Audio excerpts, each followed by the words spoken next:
Chapter 4. Try 10-28-66, Chip whispered. Why? Jonah asked. That's Dad's birthday, Chip said. He's so conceited and stupid. He'd use his own birthday as the code. It'd been 2 days since Jonah and Chip had each gotten their "You are one of the missing" letters, and Chip was acting crazier than ever. Today, coming home on the bus, Chip had gotten obsessed with the idea that he had seen his birth certificate, that it would tell him everything he needed to know. So now the two boys were crouched beside a wall safe in Chip's basement. Jonah paused with his hands poised over the digital keypad.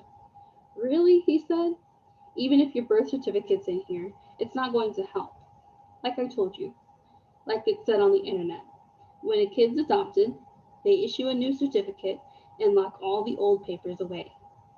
Your original birth certificate's not going to be in here unless it was an open adoption, and somehow, I don't think, if your parents won't even talk about you being adopted. Just try the code, Chip insisted, my hands shaking too bad. Jonah glanced over at his friend, who did indeed look shaky. Even in the dim light of the basement, Jonah could tell that Chip had a panicky sheen of sweat on his face. Chip's curly hair was mashed down because he kept clenching his head, like he had to work hard to hold himself together.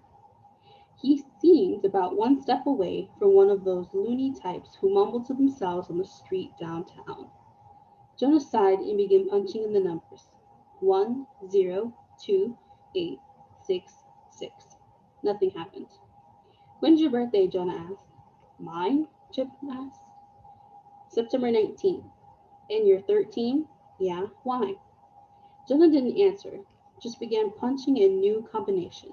0919. The safe beeped. Then there was an audible click. The safe door sprung open, just a crack. Bingo, Jonah said.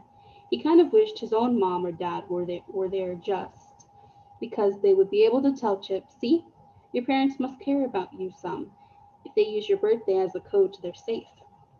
But Jonah couldn't say anything that goopy himself. Go ahead and open it, Chip said. I can't look. He had his shaking hand over his eye, but he kept lifting it to peek out. Jonah gripped the door to the partly open safe.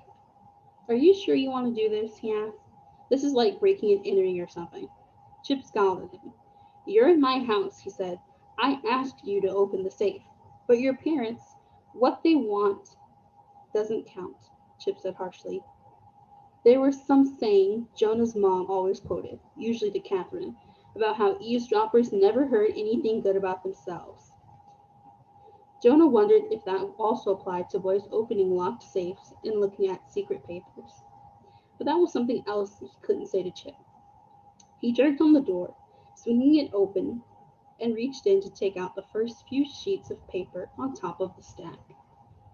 This is stuff about buying your house, Jonas said, leafing quickly through the papers.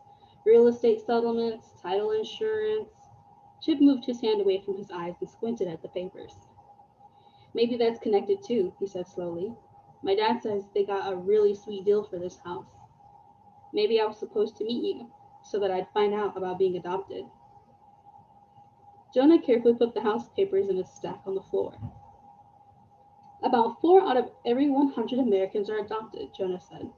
I think you could have met someone who was adopted in any neighborhood you might have moved to. Now you're sounding really crazy, like those conspiracy theorists who think the moon landing never happened, or about the government has a bunch of aliens locked up on some military base in New Mexico. But they do, Chip said. Those aliens are real. You really believe that? Chip slugged in the arm. No, fool you.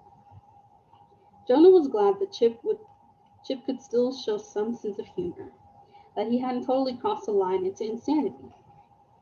Jonah reached into the safe again and pulled out more papers. He was careful to keep them in order as he sorted through them.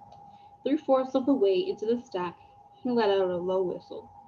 Here it is. He held up a document labeled Birth Certificate, Cook County, Illinois. Chip, Chip eventually forgot that he was too stressed out to look.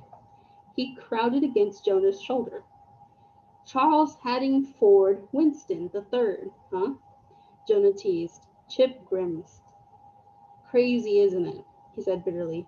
I'm Charles Winston III, and I'm not even related. They had just had some kid to stick that name on. Chip, you are related, or as good as related. They've raised you, Jonas said. Not very well, Chip said. Jonah took one look at Chip's face and decided not to argue. He rifled through the rest of the papers. Beside him, Chip groaned. Happy Family Adoption Agency, Chip muttered. You have got to be kidding me. Something slipped out of the stacks of papers Jonah was holding against one knee, while he braced his other knee against the floor. Trying to catch the one sliding paper, Jonah lost his balance and fell over sideways. The whole stack crashed down to the carpet, skidding towards the wall. Sorry, Jonah said. If things are out of order, your dad's going to be able to tell. I don't care, Chip said acidly. Jonah frowned and began gathering up the papers. He thought he'd gotten everything he saw until a scrap of paper of yellow sticking out from up under the chair a few feet away. That's what started this whole mess, he muttered. He reached under the chair and pulled out a yellow post-it note. It says, James Rearding, 513-555-0192. He held the note up so Chip could see it too. Was this with the adoption papers or the house stuff? Jonah asked. Chip narrowed his eyes. I know how to find out. Yes, he said. He took the post-it note from Jonah's hand and walked to the other side of the basement, where couches and chairs clustered around a huge entertainment center. He reached into a cabinet of the entertainment center and pulled out a cordless phone. Here, I'll put it on speakerphone so you can hear too, Chip said. Chip, I don't think. Jonah stopped, because he couldn't explain why this suddenly seemed like a bad idea to him. Chip was already punching in numbers, each digit beep adding to Jonah's sense of apprehension.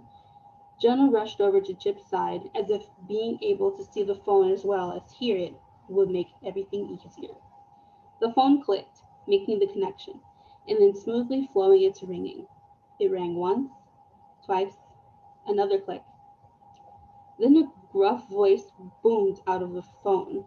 Federal Bureau of Investigations, Reardon speaking. Jonah snapped his phone at the button to break the connection.